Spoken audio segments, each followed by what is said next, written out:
बाजा बजे बाण फुटे रोषणी कर बाहर हेले सबुकिछि बिगाड़ीदेला ओडिशा बंद डाकरा।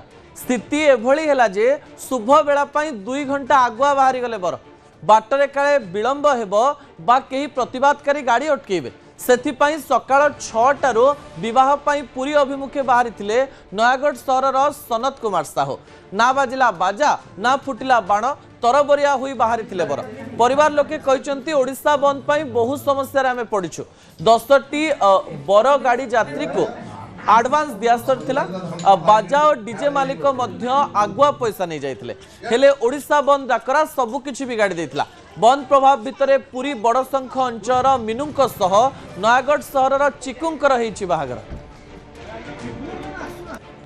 आला जे स्ट्राइक लागे हम किछि हमर कोनोसी काम हे पाइलानी ना बाजा बाजिला ना बाण फुटिला ना गाड़ी जाई पाइला किछि नै बहुत हैरान होलु। हमें एठू नयागढ़ रु पुरी जाई थांदा गाड़ी स्ट्राइक लागे सब हैरान हेलु। आम बस कैंसल होला बाजा वाला कैंसल होला डीजे कैंसल होला सब किछि ओडिशा बंद आम गाड़ी बंद सब बंद कर दिलो सब बंद कर दिलो। हम निज निज रात दिन 10 जावा कथा भयर हम पळैछु भयर काला काम कर दे करनाल भयर ही पळैछु। ए भी गवर्नमेंट भी एरा बंद करा दरकार किंतु इन फ्यूचर रे भी कहार कोन सुविधा तले लोक माने काई हणे निज असुविधा अछि तमे जो जगह से करो रास्ता रो न हो चाहे जो जार असुविधा से जगह ही करो जाय। बाहागर थिला समते खुची बाजा बाजी था से छाण तो से जो व्यवस्था है माने व्यस्त लागुची खराब लागुची कोन करे।